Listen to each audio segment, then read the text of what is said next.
Grace tressaillit à ce n'était jamais bon signe quand Judith l'appelait ainsi. Elle prit une profonde inspiration, lissa sa robe usée et descendit. Dans le salon, Judith se tenait les bras croisés, ses traits acérés tordus en une grimace. À côté d'elle se trouvaient deux hommes inconnus. Ils avaient l'air rudes, avec des visages burinés et des yeux qui mettaient Grace mal à l'aise et la faisaient se sentir exposée. « Oui, madame, dit doucement Grace, se tenant à quelques pas. Les lèvres de Judith se retroussèrent en un sourire moqueur. Enfin. Je commençais à croire que tu étais devenue sourde. Elle fit un geste vers les hommes. Ces messieurs sont ici pour t'emmener quelque part. De mieux.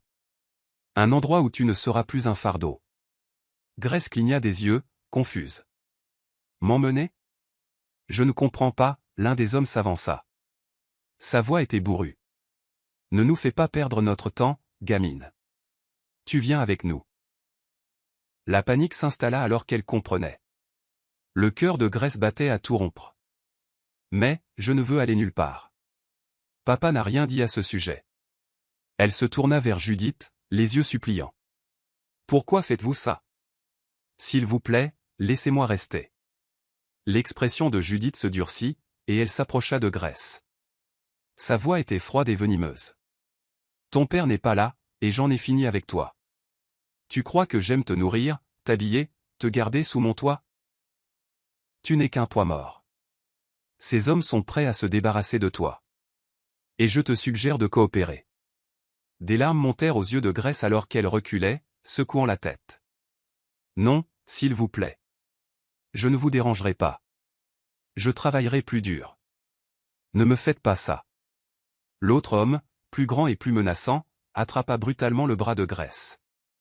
Assez de ces bêtises. Allons-y, Grace lutta contre sa prise, la panique lui donnant de la force.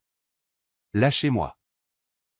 S'il vous plaît, ne m'emmenez pas, Judith leva les yeux au ciel, sa voix dégoulinant de dédain. Arrête de faire une scène, Grace. C'est pour ton bien. Tu apprendras à être reconnaissante. La voix de Grace se brisa alors qu'elle sanglotait. Papa reviendra. Il saura ce que vous avez fait. Judith eut un sourire narquois, se penchant près d'elle. Sa voix était un murmure rauque. Le temps que ton père sache quoi que ce soit, il sera trop tard. Il croira tout ce que je lui dirai. Maintenant, vas-y sans faire d'histoire, ou je m'assurerai que tu le regrettes. L'esprit de Grace s'emballa. Elle voulait crier, se battre, mais la peur la paralysait. Les hommes commencèrent à la traîner vers la porte, ses pieds raclant le plancher en bois. Elle regarda Judith, le regard froid de sa belle-mère la brûlant. Judith, s'il vous plaît, cria Grace une dernière fois. Judith croisa les bras et se détourna. Tu n'es plus mon problème. Alors qu'il sortait, les sanglots de Grace se transformèrent en larmes silencieuses. Les hommes la poussèrent dans une charrette qui attendait, lui liant fermement les mains. Les cordes rugueuses lui mordaient la peau, mais la douleur dans son cœur était pire.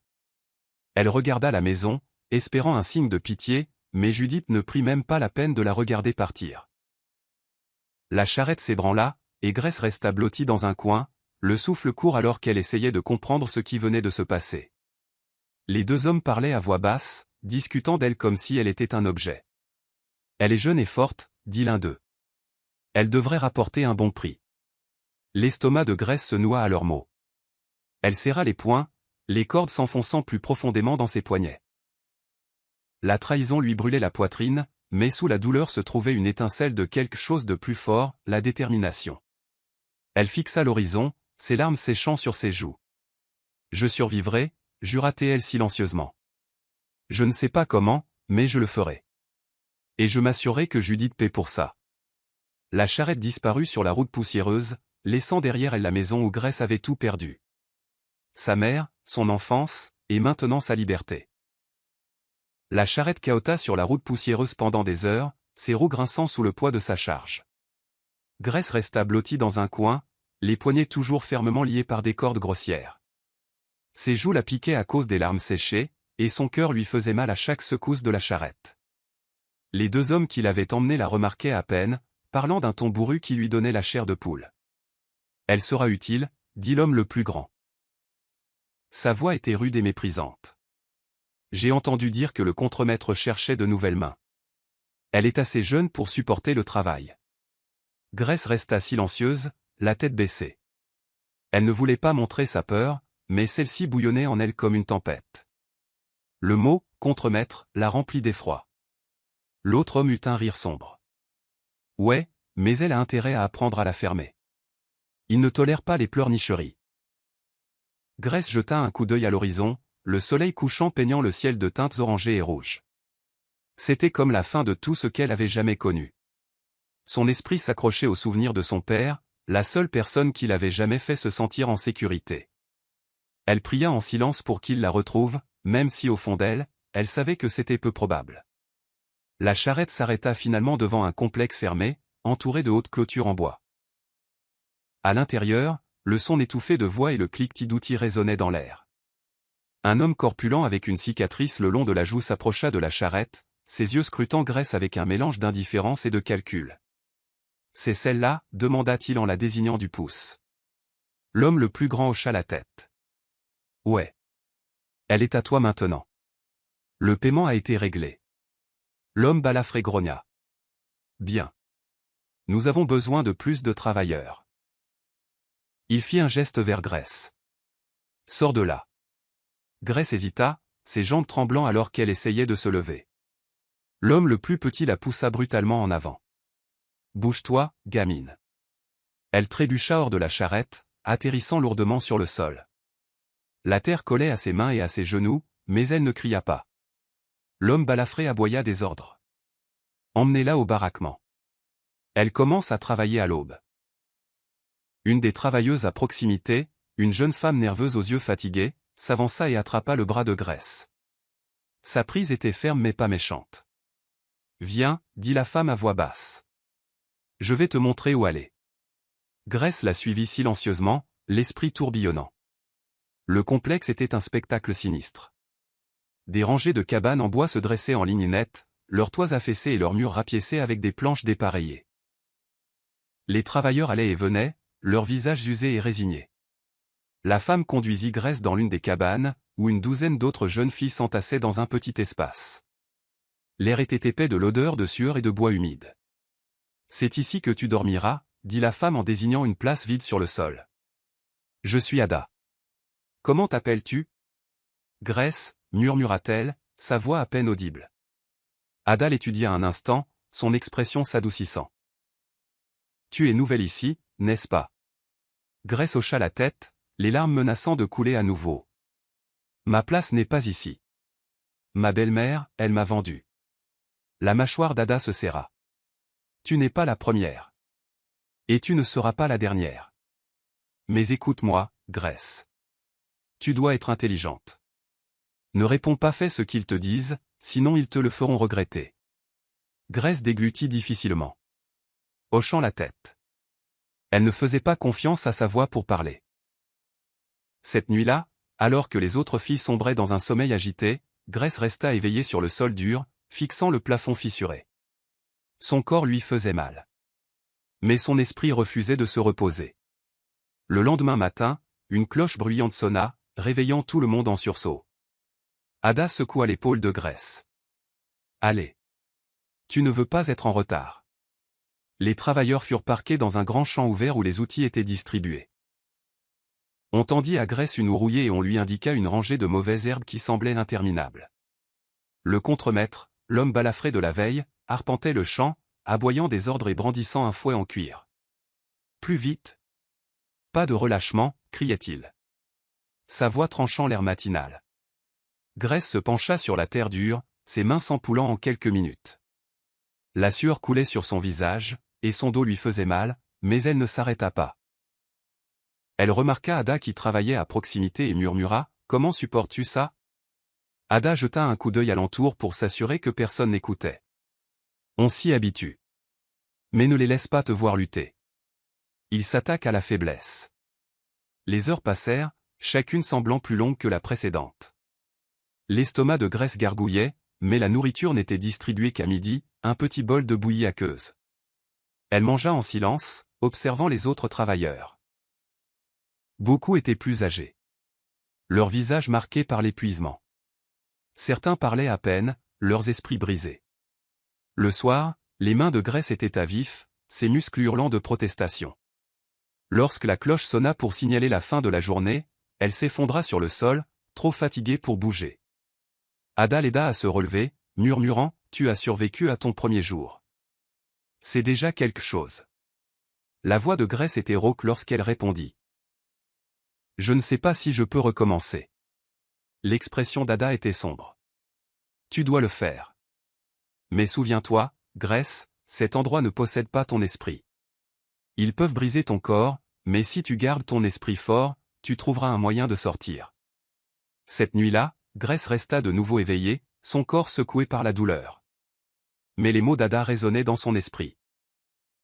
Elle commença à étudier le complexe, notant les positions des gardes, les routines, les failles du système. Elle ne pouvait pas rester ici pour toujours. « Je survivrai », murmura-t-elle dans l'obscurité. « Et un jour, je serai libre. » Alors que les jours se transformaient en semaines, Grace s'accrocha à cette promesse. Chaque coup de houe, chaque ordre aboyé, chaque regard cruel ne faisait que renforcer sa résolution. Elle apprit à endurer, à cacher sa douleur et à observer. Les autres travailleurs commencèrent à remarquer sa détermination. Ada, en particulier, la regardait avec un mélange d'admiration et d'inquiétude. Un soir, alors qu'elles étaient assises ensemble dans les baraquements, Ada se pencha plus près. « Tu prépares quelque chose, n'est-ce pas » demanda-t-elle doucement. Grace hésita. Puis hocha la tête. « Je ne sais pas encore comment. Mais je ne resterai pas ici pour toujours. » Les lèvres d'Ada se pincèrent. « Sois prudente. S'il t'attrape, il ne. » « Je ne le ferai pas, » dit fermement Grace. « Je dois y croire. » Ada soupira. « Souviens-toi juste que tu n'es pas seule.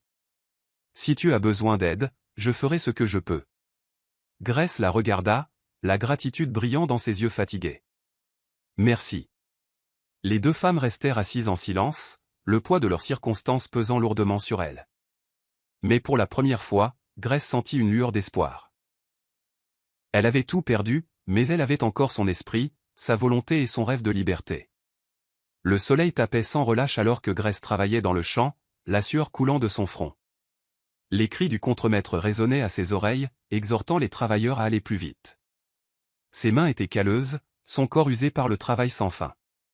Pourtant, dans son cœur, Grace s'accrochait à une lueur d'espoir, un rêve qu'un jour, elle serait libre.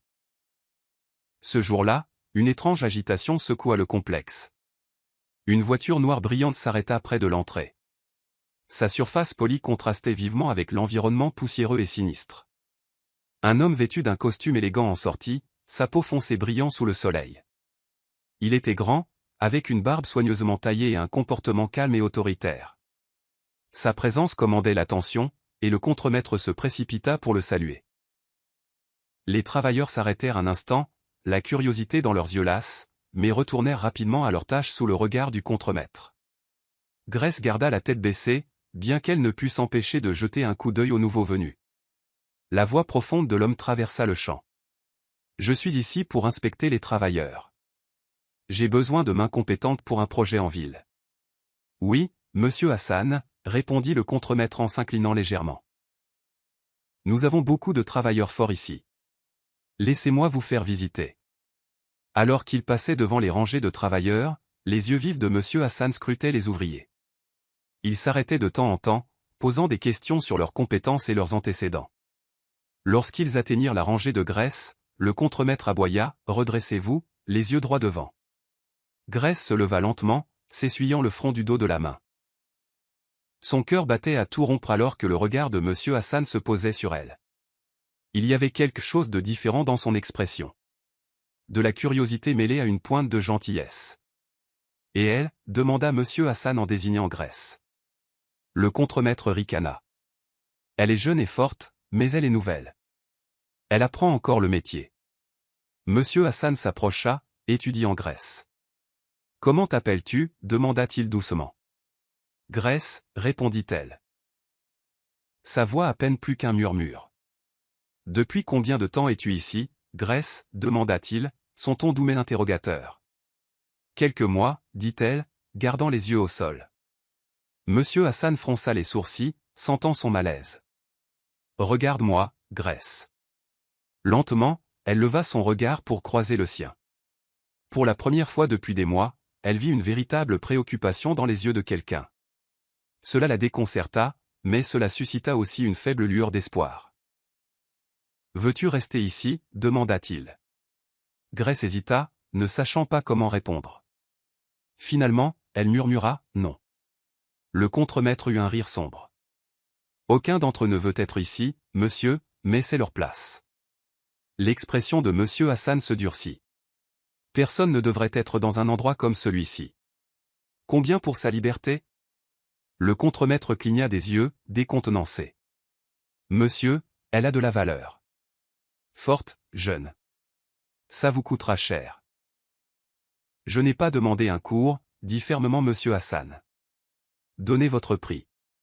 Le contremaître se gratta la tête, visiblement mal à l'aise. Il nomma une somme, la voix hésitante. Monsieur Hassan ne broncha pas. Il plongea la main dans son manteau, en sortit une épaisse liasse de billets et la lui tendit. Marché conclu. Elle est à moi maintenant. Grace le fixa, incrédule. Elle se sentit figée, incapable de comprendre ce qui venait de se passer. Le contremaître lui tendit un morceau de papier, un document marquant sa liberté. Il eut un sourire narquois en le faisant, mais elle s'en moquait. Tout ce qui comptait, c'est qu'elle était libre. « Viens avec moi, Grace, dit monsieur Hassan. » Sa voix était gentille mais ferme. Elle hésita.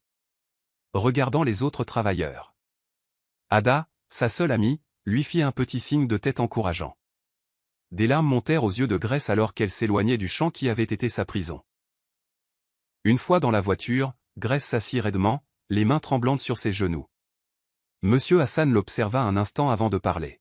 « Tu n'as plus à avoir peur, dit-il. Tu es en sécurité maintenant. »« Pourquoi avez-vous fait ça » demanda-t-elle, la voix brisée. « Parce que personne ne mérite de vivre comme ça, » répondit-il simplement. « Et parce que je vois du potentiel en toi. »« Du potentiel » répéta-t-elle, confuse. Monsieur Hassan sourit. « Oui.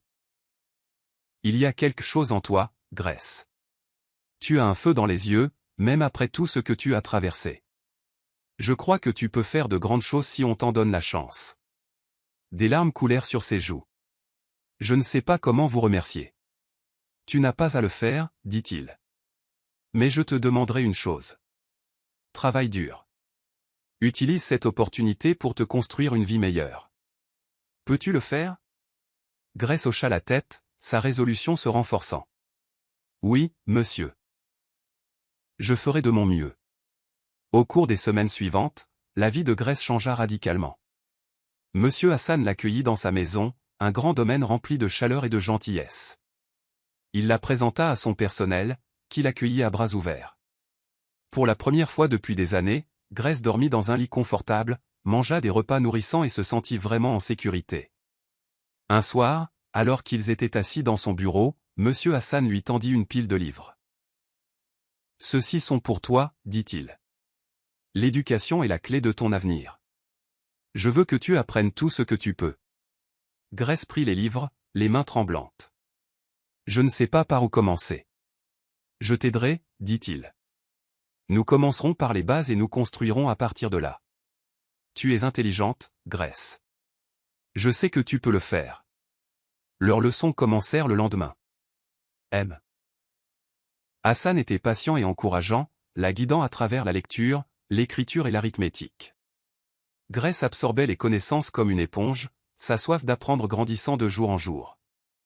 Un soir, après une leçon particulièrement difficile, Grace se tourna vers monsieur Hassan. « Pourquoi faites-vous tout cela pour moi » demanda-t-elle. Il sourit chaleureusement.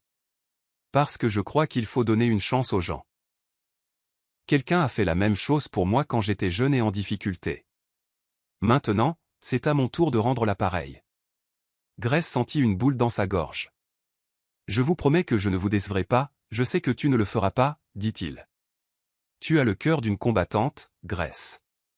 Tu iras loin. » Alors que les mois se transformaient en années, Grace travailla sans relâche, apprenant tout ce qu'elle pouvait sur les affaires et la gestion auprès de monsieur Hassan.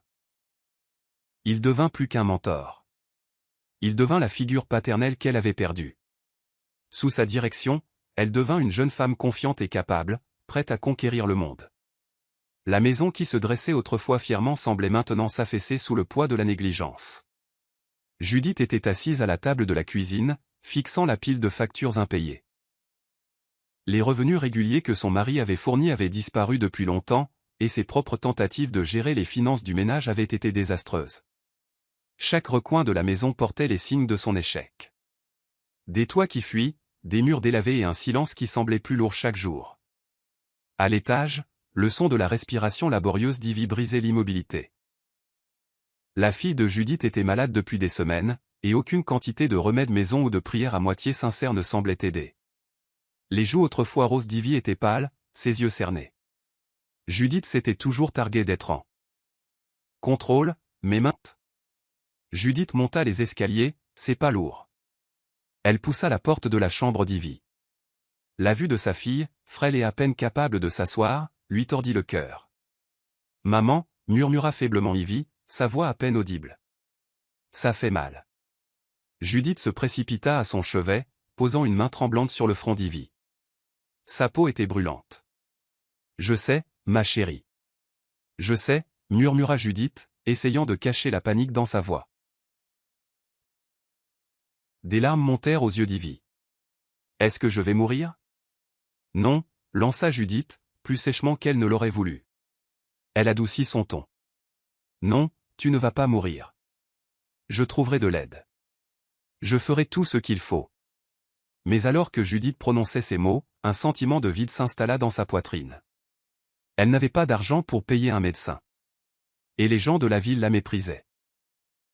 Des années de manipulation et d'égoïsme l'avaient laissée sans amis, et les habitants lui avaient depuis longtemps tourné le dos.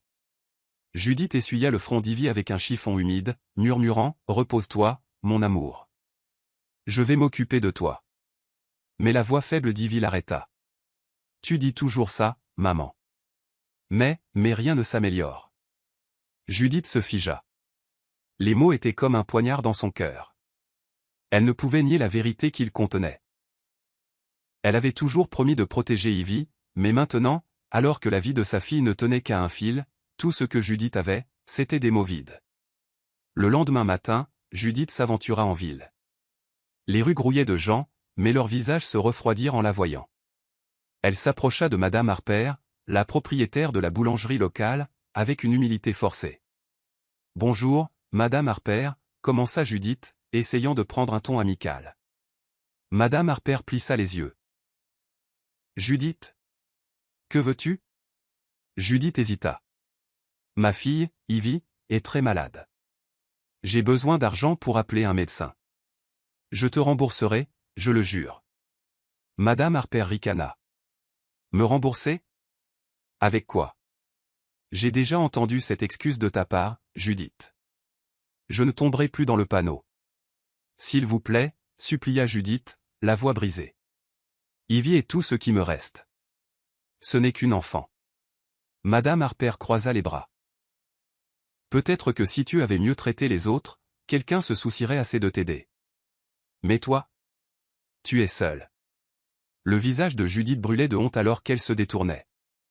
Un par un, elle s'approcha d'autres personnes sur le marché, mais les réponses furent les mêmes, froides, méprisantes et pleines de dédain. Judith, tu as toujours pensé à toi. Maintenant, fais face aux conséquences, dit Monsieur Thompson, l'épicier, en s'éloignant. On récolte ce que l'on sème. Marmonna Madame Ellis en secouant la tête. À midi, les jambes de Judith semblaient de plomb. Elle s'affaissa sur un banc, la tête entre les mains. La ville qu'elle avait autrefois contrôlée par la manipulation et la ruse la voyait maintenant comme une paria. Sa poitrine se serra en pensant à Ivy, allongée dans ce lit, attendant une aide qui pourrait ne jamais arriver. Quand Judith rentra chez elle, l'état d'Ivy s'était aggravé. Elle était à peine consciente, sa respiration superficielle. Judith s'agenouilla à côté de son lit, lui serrant fermement la main. « Je suis désolée, Ivy » murmura Judith, des larmes coulant sur son visage. « Je t'ai abandonné. J'ai abandonné tout le monde. » Les lèvres d'Ivy bougèrent, mais aucun son ne sortit. Judith se pencha plus près, s'efforçant d'entendre la faible voix de sa fille. Tu as toujours dit que nous valions mieux que tout le monde, murmura Ivy. Mais, pourquoi ne nous aide-t-il pas? Judith ne pouvait pas répondre. Son esprit rejouait chaque mot cruel qu'elle avait prononcé, chaque acte égoïste qu'elle avait commis. Elle pensa à Grace, la fille qu'elle avait vendue sans remords. Le souvenir la poignarda, sa culpabilité gonflant comme une tempête. Grace, murmura-t-elle à voix haute, la voix tremblante. Que ai-je fait? Les pensées de Judith s'emballèrent. Elle s'était débarrassée de Grace, pensant que cela résoudrait ses problèmes, mais au lieu de cela, cela avait ruiné sa vie. La mort de son mari l'avait laissée à la dérive, et maintenant sa fierté et son arrogance l'avaient complètement isolée. Ivy payait le prix de ses péchés, et le poids de cela l'écrasait. Elle s'agenouilla près du lit, les mains jointes. Pour la première fois depuis des années, Judith pria. « Mon Dieu, si vous m'écoutez, s'il vous plaît, ne m'enlevez pas Ivy. Je changerai. Je réparerai les choses. Juste, ne la laissez pas mourir. » Mais alors que les mots quittaient ses lèvres, le doute s'insinua. Quelqu'un, ou quelque chose, entendrait-il les prières d'une femme comme elle? Cette nuit-là, Judith resta assise aux côtés d'Ivy, refusant de la laisser seule. Elle caressait les cheveux de sa fille, murmurant des promesses qu'elle n'était pas sûre de pouvoir tenir. « Tu iras mieux, Ivy, dit-elle doucement. Je trouverai un moyen. Je vendrai la maison s'il le faut. Je m'en dirai si c'est ce qu'il faut. » Les yeux d'Ivy s'entr'ouvrirent, et pendant un bref instant, elle réussit un faible sourire. « Le penses-tu vraiment? » « Oui, dit Judith, la voix ferme. Je le pense. » Mais alors qu'Ivy se rendormait, Judith sentit le poids de sa culpabilité l'écraser. Pendant des années, elle n'avait pensé qu'à elle-même, mais maintenant, face à la possibilité de perdre la seule personne qu'elle aimait vraiment, elle réalisait à quel point sa vie était devenue vide. Le silence de la maison était assourdissant. Les propres pensées de Judith étaient sa seule compagnie, et elles étaient impitoyables. Des images de Grace la hantaient, ses yeux suppliants, ses cris de pitié alors qu'on l'emmenait. Judith enfouit son visage dans ses mains, sanglotant. « Je le mérite, murmura-t-elle. Mais Ivy ne le mérite pas. Elle ne le mérite pas. » Le voyage de Judith vers la rédemption avait commencé, mais la route à venir était incertaine. Pour l'instant, tout ce qu'elle pouvait faire était de s'accrocher à l'espoir qu'il n'était pas trop tard pour sauver sa fille, et elle-même. La petite ville bourdonnait d'activité alors que le soleil de l'après-midi projetait une lueur chaude sur les rues pavées. Les commerçants interpellaient les clients, les enfants jouaient sur la place, et le bourdonnement familier des conversations remplissait l'air. C'était une scène dont Grace se souvenait vivement, même si cela semblait remonter à une éternité. Elle sortit de sa voiture noire élégante, ses talons polis claquant contre le sol. Son tailleur sur mesure, ses bijoux élégants et sa posture confiante dégageaient la richesse et le pouvoir. Elle n'était plus la jeune fille effrayée qui avait été vendue en servitude. Elle était une femme qui avait bâti son propre empire à partir de rien. Les têtes se tournèrent alors qu'elle descendait la rue principale, sa présence commandant l'attention. Des chuchotements parcoururent la foule. Qui est-elle? Elle a l'air importante. Mais familière en quelque sorte. Attendez. Est-ce que c'est Grace? Grace garda le regard fixe, son expression indéchiffrable. Elle n'avait pas besoin de se présenter, sa présence parlait d'elle-même. Les chuchotements devinrent plus forts, un mélange de curiosité, d'incrédulité et d'admiration. À la boulangerie, Madame Harper laissa tomber son plateau de pain à la vue de Grace. « Ce n'est pas possible, » marmonna-t-elle en se tenant la poitrine. Grace s'arrêta devant la boulangerie, offrant un léger sourire. « Bonjour, Madame Harper, » dit-elle. Sa voix calme mais ferme. La bouche de Madame Harper s'ouvrit et se referma, mais aucun son n'en sortit. Elle resta simplement à regarder Grace continuer son chemin, le cœur battant. La nouvelle du retour de Grace se répandit rapidement. Au moment où elle atteignit la place de la ville, une petite foule s'était rassemblée, y compris certains des habitants qui l'avaient autrefois ignoré ou méprisé. Ils se tenaient maintenant silencieux, ne sachant pas quoi dire ou faire. Grace s'arrêta au milieu de la place, son regard balayant la foule. Elle vit des visages familiers, certains remplis de honte, d'autres de respect prudent. « Bonjour », commença Grace. Sa voix stable et claire. « Je suis sûr que beaucoup d'entre vous se souviennent de moi. Je m'appelle Grace. Un murmure parcourut la foule. Oui, continua-t-elle, son ton inébranlable. La même Grace qui a vécu ici enfant. La même Grace qui a été rejetée et vendue à une vie de souffrance. Les murmures cessèrent, remplacés par un silence gêné. Je suis revenu, dit Grace, sa voix s'adoucissant. Non pas par vengeance, mais pour récupérer ce qui m'a été pris, et pour construire quelque chose de mieux. Cette ville mérite plus que ce qu'elle est devenue. Il y eut une pause avant qu'une voix ne s'élève de la foule. Grace, nous avons eu tort. Nous ne savions pas, Grace se tourna vers l'orateur, un homme d'âge mûr dont elle se souvenait vaguement comme étant Monsieur Thompson. Vous ne saviez pas, dit-elle. Sa voix ferme mais sans méchanceté. Mais vous avez choisi de détourner le regard. C'est tout aussi préjudiciable. Monsieur Thompson baissa la tête, ses joues rougissant. Alors que la foule commençait à se disperser, Grace se dirigea vers la maison qu'elle avait autrefois appelée sienne. Elle avait l'air différente maintenant, délabrée, négligée et dépourvue de la chaleur qu'elle avait autrefois. Ses pas ralentirent alors que les souvenirs affluaient, mais elle les repoussa, se préparant à ce qui allait suivre. Elle frappa à la porte, et le son résonna dans le silence creux. Après un long moment, la porte s'entr'ouvrit en grinçant. Judith se tenait là, le visage pâle et tiré. Elle avait l'air plus vieille, sa posture autrefois fière affaissée sous le poids des années et des regrets. Ses yeux s'écarquillèrent en rencontrant ceux de Grace. « Grace » murmura Judith, la voix tremblante. Grace entra sans attendre d'invitation. « Bonjour, Judith, dit-elle. » Son ton froid et mesuré. Judith recula, s'agrippant au cadre de la porte pour se soutenir. « Je ne pensais pas. Je veux dire, je n'ai jamais pensé que tu reviendrais. » Clairement, répondit Grace. Son regard balayant l'intérieur miteux. Il semble que les choses ne se soient pas bien passées pour toi. Judith tressaillit, ses mains se tordant nerveusement. Grace. Je ne sais pas quoi dire. Que dirais-tu de la vérité, suggéra Grace en croisant les bras. Pourquoi m'as-tu vendu? Pourquoi m'as-tu traité comme si je n'étais rien? Le visage de Judith se décomposa, et elle s'effondra dans une chaise. J'étais désespéré. Je pensais que je faisais ce qu'il y avait de mieux pour la famille. Pour la famille? Répéta Grace, sa voix s'élevant. Tu m'as vendu à des étrangers, Judith. Tu ne te souciais pas de moi, seulement de toi. Judith se mit à sangloter, ses épaules secouées. J'ai eu tort, Grace. J'ai eu tellement tort. Et je l'ai payé chaque jour depuis. Ma fille est malade, l'argent a disparu, et personne dans cette ville ne veut même me parler. J'ai tout perdu. Grace la fixa un long moment, ses émotions en guerre en elle. Elle avait rêvé de cette confrontation, imaginé tout ce qu'elle dirait pour faire ressentir à Judith la douleur qu'elle avait endurée.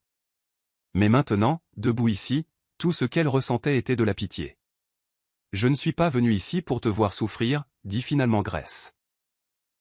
Je suis venu ici pour affronter mon passé, et pour décider quel genre de personne je veux être. Judith la regarda, son visage baigné de larmes remplies de confusion. Que veux-tu dire? Grace soupira, sa voix s'adoucissant. Je ne suis plus la fille que tu as abandonnée, Judith. Je me suis construit une vie que tu as essayé de m'enlever. Mais je ne m'abaisserai pas à ton niveau. J'aiderai Ivy si je le peux, mais pas pour toi, pour elle. Elle est innocente dans tout ça. Les yeux de Judith se remplirent de nouvelles larmes. Tu ferais ça? Après tout ce que je t'ai fait? Grace hocha la tête. Parce que j'ai appris que le pardon ne consiste pas à absoudre l'autre personne. Il s'agit de se libérer du poids de leurs actions. Judith enfouit son visage dans ses mains, sanglotant de manière incontrôlable. Grace la regarda un instant, puis se tourna et se dirigea vers la porte. En sortant, elle ressentit un sentiment de clôture qu'elle n'avait pas prévu. Le passé ne pourrait jamais être effacé, mais elle avait repris son pouvoir, et c'était suffisant. La foule à l'extérieur s'écarta alors que Grace passait, leur silence rempli de respect. La fille qu'ils avaient autrefois ignorée était revenue en tant que femme qu'ils ne pouvaient s'empêcher d'admirer. Le lendemain matin, Grace était assise dans le luxueux bureau de sa maison de ville louée, un espace rempli de livres, de bois poli et de lumière du soleil entrant par les grandes fenêtres. Son assistante, Clara, entra dans la pièce, tenant un dossier avec une expression sombre. Mademoiselle Grace, commença Clara, posant le dossier sur le bureau. J'ai compilé les informations que vous avez demandées sur Judith. Grace se pencha en avant, son cœur battant légèrement. Elle avait demandé à Clara d'enquêter sur la vie de Judith après que Grace eût quitté la ville. Une partie d'elle était réticente à savoir, mais une autre partie avait besoin de tourner la page. Que as-tu trouvé? Demanda Grace, son ton stable mais teinté de tension. Clara ouvrit le dossier et commença à résumer. Judith a des difficultés depuis des années. Après le décès de votre père, elle a mal géré les finances du ménage. Elle a vendu des biens familiaux pour maintenir les apparences, mais cela n'a pas suffi. Quand sa fille, Ivy, est tombée malade, les choses ont empiré. Les factures médicales se sont accumulées, et elle a demandé de l'aide aux habitants. Ils ont tous refusé. Grace soupira, une lueur de pitié montant dans sa poitrine. Et Ivy? Quel est son état? Clara hésita. Elle est gravement malade. Le médecin local soupçonne une infection sévère, mais elle a besoin d'un traitement avancé. Un traitement que Judith ne peut pas se permettre. Le regard de Grace tomba sur le bureau. Ivy, l'enfant innocente, souffrait à cause des erreurs de Judith. La pensée était douloureuse, mais ce que Clara dit ensuite la frappa plus durement. Il y a plus. Continua Clara, sa voix lourde. J'ai découvert autre chose. Quelque chose à votre sujet. Les yeux de Grace se relevèrent brusquement. À mon sujet. Clara hocha la tête, faisant glisser un document sur le bureau. J'ai trouvé des registres des marchands. Judith vous a vendu à eux. L'accord a été conclu secrètement, et elle s'est assurée que personne en ville ne le sache. Elle a utilisé l'argent pour rembourser des dettes. Les mots flottaient dans l'air comme un poids lourd. L'estomac de Grace se noua, et ses mains se serrèrent en poing. Elle fixa le papier, incapable de détourner le regard de la vérité crue qui y était écrite. Pendant des années, elle s'était demandé pourquoi Judith l'avait traitée si cruellement, mais cette confirmation brisa toutes les illusions qu'elle aurait pu entretenir. Elle m'a vendu comme si je n'étais rien, murmura Grace, sa voix tremblant d'un mélange de colère et d'incrédulité. Clara posa une main douce sur son épaule. Je suis vraiment désolé, Grace. Je ne peux imaginer ce que vous ressentez. Grace prit une profonde inspiration, retenant les larmes qui menaçaient de couler. Merci, Clara. J'ai besoin de temps pour réfléchir. Clara hocha la tête et quitta tranquillement la pièce, laissant Grace seule avec ses pensées. Grace passa le reste de la journée à lutter avec ses émotions. Des vagues de colère, de douleur et de trahison la submergèrent. Elle pensa à la jeune fille qu'elle avait été, terrifiée et seule, se demandant pourquoi personne n'était venu la sauver. Les souvenirs étaient suffocants, mais ensuite, comme une lumière perçant l'obscurité, la voix de son père résonna dans son esprit. Grace, disait-il, peu importe à quel point la vie est dure, choisis toujours la gentillesse. C'est ce qui nous rend forts. Son père avait été son ancre, son étoile directrice. Même dans la mort, ses leçons lui restaient. Lentement, la tempête dans son cœur commença à se calmer. Le soir, Grace avait pris sa décision. Le lendemain, Grace retourna à la maison de Judith. Elle avait l'air pire qu'avant, comme si le poids des années l'avait finalement brisée. Elle frappa fermement, et après un moment, Judith ouvrit la porte. Son visage était pâle, ses yeux injectés de sang par le manque de sommeil. « Grace, dit Judith. » Sa voix à peine plus qu'un murmure. « Tu es revenue. » « Oui, répondit Grace. Son ton frais mais pas méchant. « Je suis venu parler d'Ivy. » Judith s'écarta, ses mouvements hésitants, comme si elle ne savait pas si elle devait laisser Grace entrer. Grace entra, la faible lumière à l'intérieur projetant de longues ombres sur les meubles usés et les murs qui s'écaillaient. « Comment va-t-elle » demanda Grace en se tournant vers Judith. Judith baissa les yeux, les mains tremblantes. « Elle ne va pas bien. La fièvre ne tombe pas. J'ai tout essayé, mais rien ne marche. Je n'ai pas l'argent pour lui obtenir des soins appropriés. » Sa voix se brisa. « S'il te plaît, Grace. S'il te reste un peu d'humanité. Aide-la. » La mâchoire de Grace se serra. « De l'humanité, Judith ? Sais-tu à quel point c'est ironique venant de toi ?» Judith tressaillit comme si elle avait été frappée. Je sais que je ne mérite pas ton aide. Je sais que ce que je t'ai fait était impardonnable. J'étais égoïste et cruel, et je l'ai payé chaque jour depuis. Mais Ivy? Elle est innocente. Ne la laisse pas souffrir à cause de mes péchés. Grace fixa Judith, cherchant sur son visage un signe de sincérité. Elle le vit, brute, un remords non filtré. Pendant un instant, les deux femmes restèrent en silence, leur histoire commune pesant lourdement entre elles. Finalement, Grace parla. Ivy n'a pas demandé ça. Elle n'a pas choisi de naître dans ton désordre. Et aucun enfant ne mérite de souffrir. Les yeux de Judith s'écarquillèrent d'espoir. Tu vas l'aider. Oui, dit Grace, la voix ferme. Je couvrirai ses frais médicaux et m'assurerai qu'elle reçoive les meilleurs soins. Mais je fais ça pour elle, pas pour toi. Judith tomba à genoux. Sanglotant. Merci, Grace. Merci. Je ne sais pas comment je pourrai jamais te rembourser. Grace recula, son expression composée. Je ne fais pas ça pour de la gratitude, Judith. Je le fais parce que c'est la bonne chose à faire. Quelque chose que tu as oublié il y a longtemps. Judith la regarda, des larmes coulant sur son visage. Je sais que je ne le mérite pas, mais... Pourras-tu jamais me pardonner? Le regard de Grace s'adoucit, mais sa voix resta stable. Le pardon n'est pas pour toi, Judith. C'est pour moi. Je te pardonne, non pas parce que tu le mérites, mais parce que je refuse de laisser tes actions contrôler ma vie plus longtemps. Judith sanglota plus fort, ses épaules secouées. Grace se tourna et se dirigea vers la porte, s'arrêtant avant de partir. J'enverrai un médecin voir Ivy aujourd'hui, dit Grace. Mais après ça, Judith, ta vie est à toi de la réparer. J'ai fait ma part. Sur ce, elle sortit, fermant la porte derrière elle. Le poids dans sa poitrine commença à s'alléger alors qu'elle s'éloignait, chaque paix. Semblant plus léger que... La nouvelle de la guérison d'Ivy se répandit rapidement dans la petite ville. Les gens s'émerveillèrent de la façon dont Grace, une femme qui avait toutes les raisons de tourner le dos à la communauté, était intervenue pour sauver une vie. Son intervention apporta de l'espoir à une ville qui s'était enlisée dans ses propres luttes, et il ne fallut pas longtemps pour que l'histoire suscite curiosité et spéculation. Sur la place de la ville, des groupes de gens se rassemblaient, leur conversation feutrée mais urgente. « Avez-vous entendu ?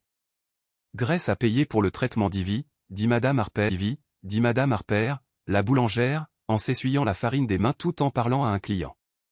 Oui, j'ai entendu, répondit Monsieur Thompson, l'épicier. Mais n'est-ce pas étrange? Pourquoi aiderait-elle Judith après tout ce qui s'est passé? Peut-être qu'elle a juste bon cœur, intervint Madame Ellis. Contrairement à Judith, qui n'a été qu'une source de problèmes pendant des années. Un homme plus jeune se pencha plus près. Vous savez, j'ai entendu autre chose. Que Judith a vendu Grace il y a toutes ces années. L'a vendue comme si elle n'était rien. Pouvez-vous imaginer? Le groupe halta, leur voix s'élevant dans l'incrédulité. Madame Harper secoua la tête, le visage pâle. Pas étonnant que Grace soit partie. Et pas étonnant qu'elle soit revenue si différente. Alors que l'histoire circulait, plus de détails émergèrent. Clara, l'assistante de Grace, avait par inadvertance laissé échapper la vérité à quelques habitants lors de conversations informelles, et cela fit rapidement boule de neige. Bientôt, presque tout le monde en ville connaissait la vérité choquante, Judith avait vendu sa belle-fille à des marchands d'esclaves pour de l'argent, un acte qui laissa la communauté sous le choc. À la fin de la semaine, Judith ne pouvait plus sortir sans sentir le poids du jugement de la ville. Les chuchotements se transformèrent en regards insistants, et sa démarche autrefois fière devint un pas pressé. Le marché, autrefois un lieu où elle se sentait en contrôle, ressemblait maintenant à un tribunal. Judith, cria un jour Madame Harper alors que Judith passait devant sa boulangerie. Comment as-tu pu faire une chose pareille? Vendre ta propre belle-fille. Judith se figea, le visage pâle. Je n'avais pas le choix. Vous ne comprenez pas, Madame Harper croisa les bras. Oh, nous comprenons beaucoup de choses maintenant. Tu as ruiné la vie de cette pauvre fille. Et maintenant tu veux de la sympathie? Tu as de la chance que Grace soit plus indulgente que le reste d'entre nous. D'autres clients à proximité marmonnèrent leur accord, leur voix un mélange de dégoût et de condamnation. La voix de Judith se brisa alors qu'elle essayait de se défendre. Ivy n'était qu'un bébé. J'étais désespéré. C'était une erreur. Une terrible erreur. Monsieur Thompson, qui avait entendu l'échange, s'avança. Une erreur? Non, Judith, une erreur c'est d'oublier de payer ses factures. Ce que tu as fait était cruel et sans cœur. N'attends pas de nous que nous l'oublions de sitôt. Des larmes montèrent aux yeux de Judith, mais personne ne lui offrit de réconfort. Elle se tourna et s'enfuit, sa honte la suivant comme une ombre. Pendant ce temps, la réputation de Grace monta en flèche. Elle devint une figure d'inspiration, non seulement pour son succès, mais pour sa capacité à surmonter son passé avec grâce et dignité. Les habitants commencèrent à lui demander conseil. Sa présence aux événements locaux devint une cause de célébration, et même le maire l'invita à une réunion du conseil municipal pour discuter de la revitalisation de la communauté. Un après-midi, alors que Grace traversait le marché, les gens s'arrêtaient pour la saluer avec des sourires chaleureux et de l'admiration. « Grace, merci pour ce que tu as fait pour Ivy, » dit Madame Ellis en lui tendant un panier de fruits frais. « Tu n'étais pas obligé, mais tu l'as fait. Ça signifie beaucoup. » Grace sourit doucement. Ivy est innocente dans tout ça. Elle méritait une chance, comme n'importe qui d'autre. À proximité, une jeune fille l'approcha timidement. « Mademoiselle Grace. » dit-elle en serrant un petit bouquet de fleurs sauvages. « Je veux être comme vous quand je serai grande. » Grace s'accroupit au niveau de la fille, ses yeux bienveillants. « Merci, ma chérie. Souviens-toi juste que, quoi que la vie te réserve, sois toujours gentille et forte. » La fille rayonna en tendant les fleurs à Grace. Ce moment ne fit qu'ajouter à l'admiration croissante que la ville ressentait pour elle. Judith, d'un autre côté, vivait dans un exil qu'elle s'était elle-même imposé. Sa maison, déjà en mauvais état, devint un symbole de son isolement.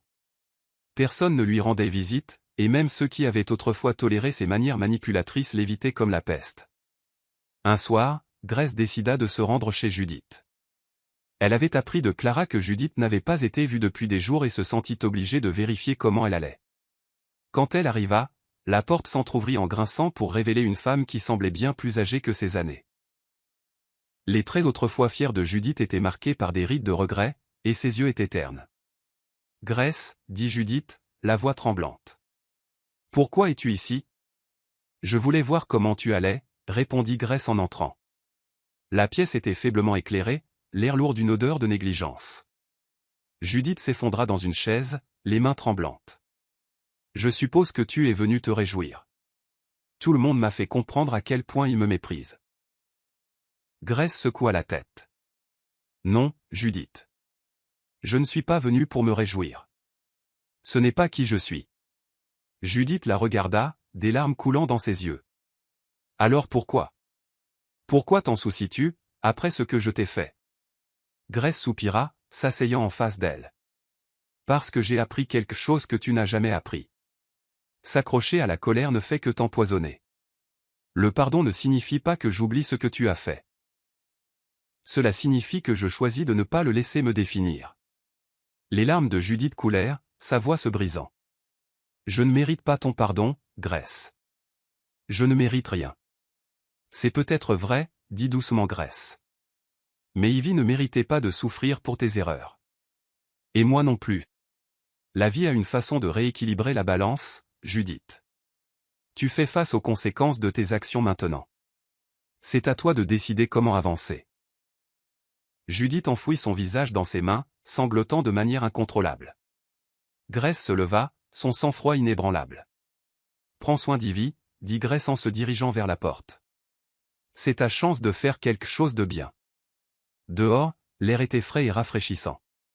En retournant vers la place de la ville, Grace fut accueillie par plus de sourires, plus de chaleur. Elle réalisa que son retour dans cette ville n'était pas seulement pour affronter son passé.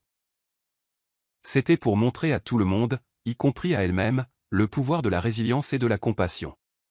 Alors que Judith était laissée à affronter tout le poids de ses actions, Grace émergea comme un phare d'espoir et un symbole de ce que signifiait s'élever. La ville avait vu le contraste saisissant entre les deux femmes. Et il était clair qui avait gagné leur respect.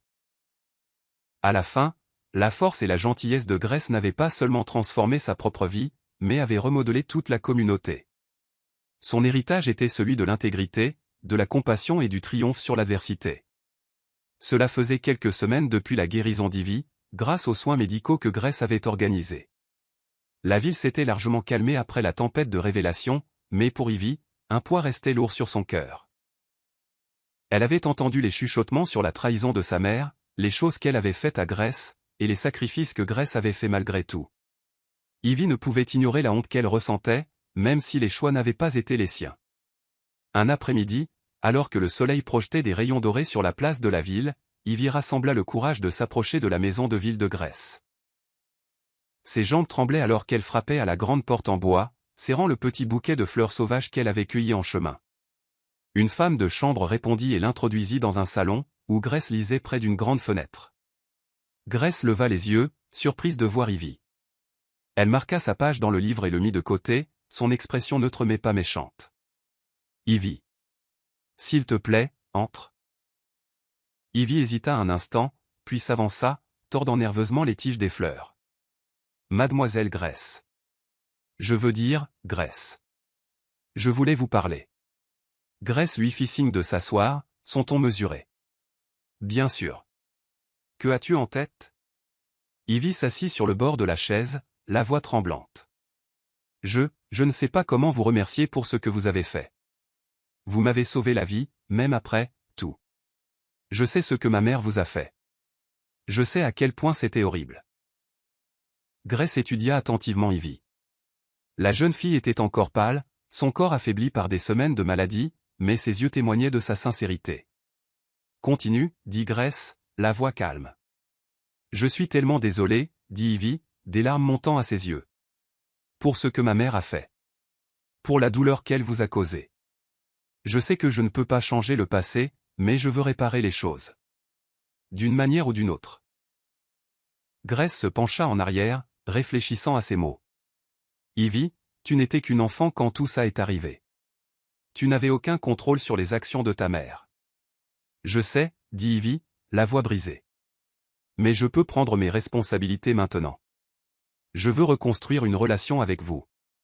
Je ne veux pas que les erreurs de ma mère nous définissent. L'expression de Grace s'adoucit légèrement, bien que son ton resta ferme. J'apprécie tes excuses, Ivy. Et je crois que tu es sincère. Mais comprends bien ceci. La confiance n'est pas quelque chose que je peux donner librement désormais. Elle doit être méritée.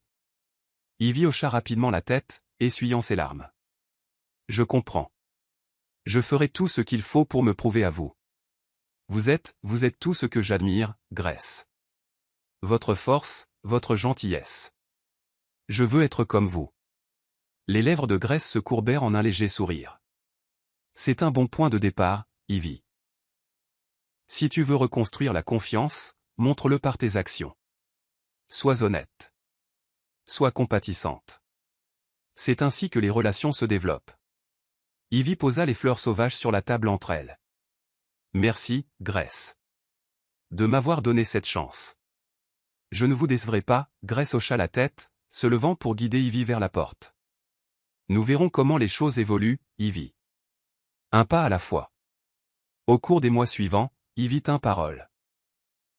Elle fit du bénévolat lors d'événements locaux, aida à des initiatives communautaires et montra un remords sincère pour les actions de sa mère. Grace l'observait de près, impressionnée par ses efforts mais prudente de ne pas se précipiter dans la confiance. Le dévouement d'Ivy commença lentement à reconstruire le pont entre elles. Pendant ce temps, la vision de Grace pour l'avenir s'épanouit en réalité. Elle utilisa sa richesse pour créer une organisation dédiée à aider les enfants vulnérables. La fondation, nommée « Espoir grandissant », se concentra sur la fourniture d'éducation, de soins de santé et de logements pour les enfants abandonnés ou exploités. L'ouverture officielle d'Espoir grandissant fut un grand événement, organisé dans un bâtiment récemment rénové au cœur de la ville. Le bâtiment lui-même était un symbole d'espoir, ses couleurs vives et son design accueillant contrastant vivement avec les luttes qu'il visait à combattre. Les habitants se rassemblèrent pour assister à l'événement, désireux de soutenir la cause de Grace. Grace se tenait sur scène, sa présence imposante mais accessible. Elle regarda la foule, son cœur gonflé d'un mélange de fierté et d'humilité. « Bonjour à tous », commença-t-elle, sa voix claire et chaleureuse. Aujourd'hui, il ne s'agit pas seulement d'ouvrir un bâtiment. Il s'agit d'ouvrir des portes à ceux qui ont été oubliés, négligés ou maltraités. Il s'agit de s'assurer qu'aucun enfant ne se sente jamais aussi impuissant que je l'ai été un jour. La foule se tut, suspendue à ses lèvres. Quand je suis revenu dans cette ville, je suis venu avec le cœur lourd, continua Grace. Mais je suis aussi venu avec de l'espoir.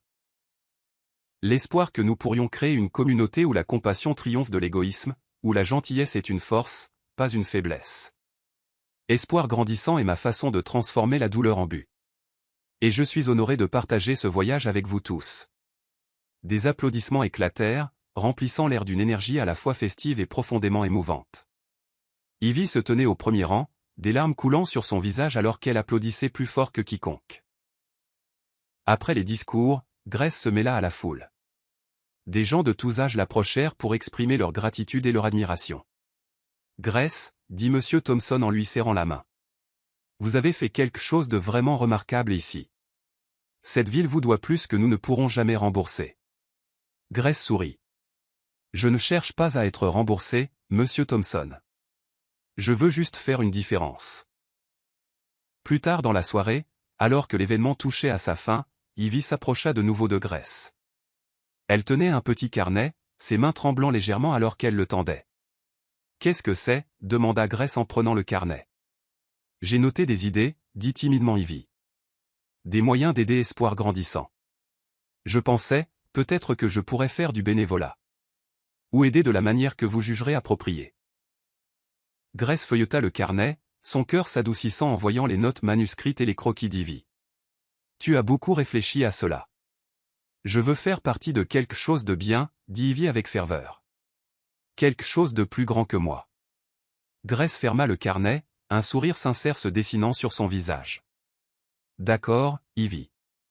Commençons par ça. Bienvenue dans l'équipe. Le visage d'Ivy s'illumina d'un mélange de joie et de soulagement. Merci, Grace. Je ne vous décevrai pas. Grâce à son travail avec espoir grandissant et à son lien grandissant avec Ivy, l'héritage de Grace continua de s'épanouir. Son histoire devint celle de la résilience, de la compassion et du pouvoir des secondes chances.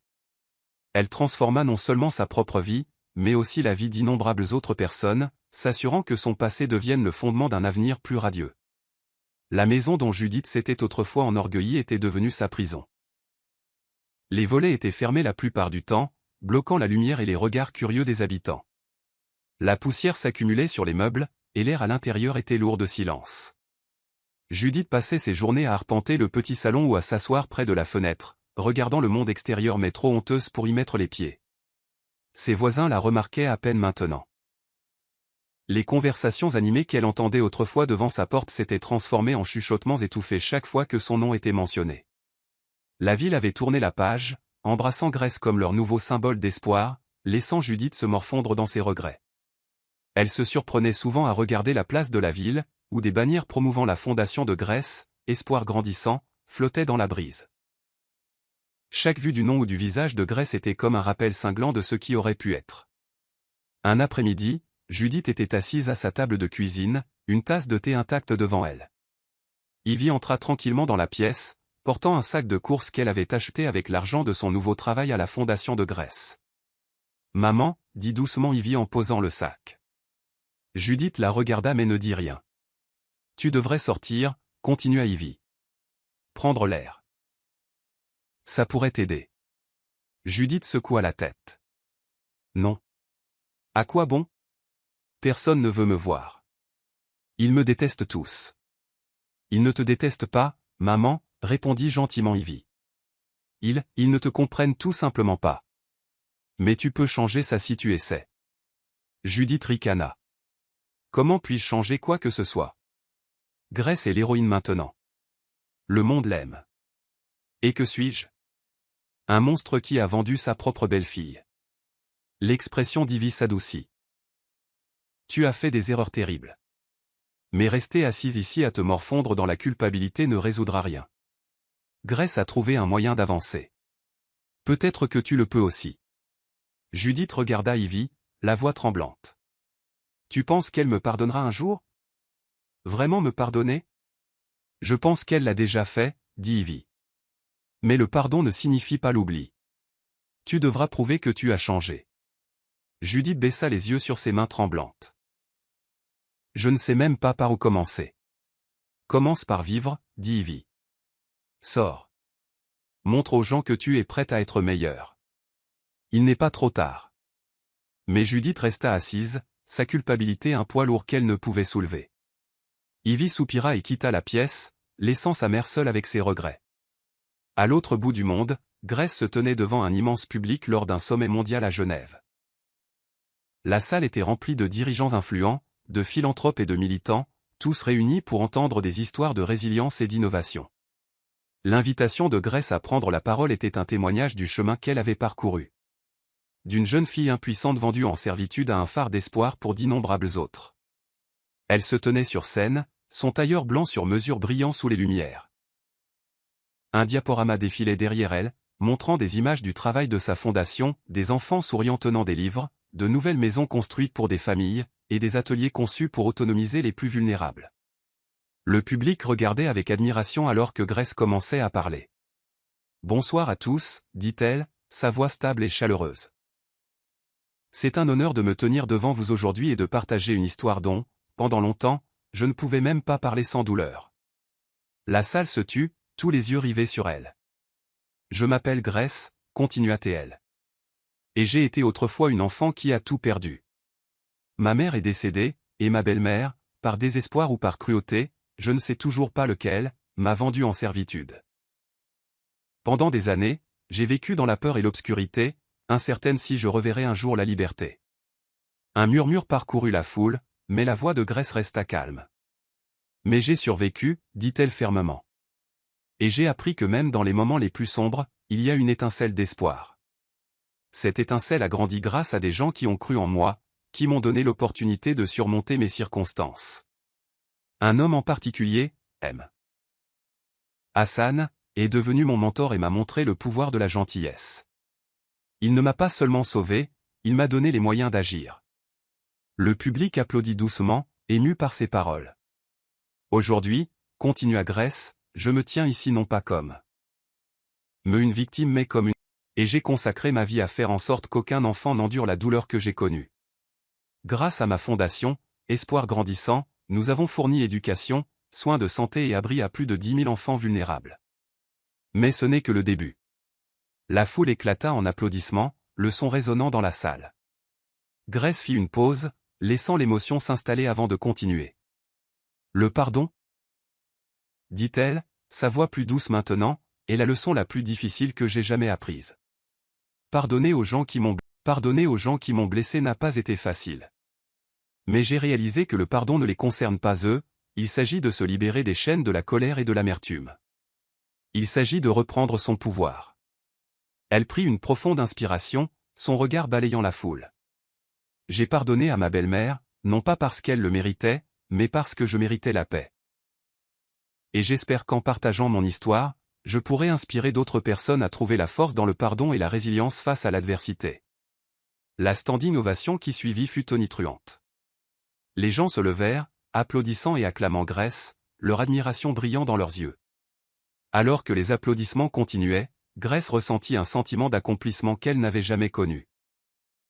De retour dans sa maison faiblement éclairée, Judith était assise près de la fenêtre, les mains jointes alors qu'elle regardait Ivy partir au travail. La radio jouait doucement en arrière-plan, et un nom familier attira son attention. Grace Adewale, dit le présentateur, a prononcé un discours puissant au sommet mondial de Genève aujourd'hui, inspirant le public avec son histoire de résilience et de pardon. Judith augmenta le volume, écoutant les mots qui suivaient. Des larmes coulèrent sur son visage alors qu'elle entendait la voix de Grace, claire et forte, racontant la trahison qui l'avait façonnée mais pas brisée. « Elle est devenue tout ce que j'aurais dû être, » murmura Judith, la voix tremblante. « J'aurais pu partager son succès. J'aurais pu être fier d'elle. Au lieu de cela, j'ai tout détruit. » Les applaudissements de l'émission remplirent la pièce, un rappel saisissant du respect et de l'admiration que Grace avait gagné. Judith enfouit son visage dans ses mains, sanglotant doucement. Elle avait perdu sa dignité, sa communauté et toute chance de rédemption, tout cela à cause de sa cupidité et de sa cruauté. Alors que Grace se tenait sur la scène mondiale, entourée d'applaudissements et d'admiration, Judith était assise seule, sa culpabilité pour seule compagnie. C'était un contraste poignant, une femme s'élevant au-dessus de son passé pour inspirer le monde, l'autre laissée à affronter les conséquences de ses propres choix. Je suis heureux que vous soyez arrivés jusqu'à la fin. J'espère que vous avez apprécié l'histoire.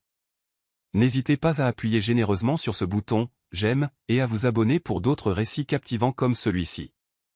Nous aimerions avoir de vos nouvelles. Quelles leçons avez-vous tirées de cette histoire? Partagez vos pensées dans les commentaires ci-dessous. À la prochaine histoire.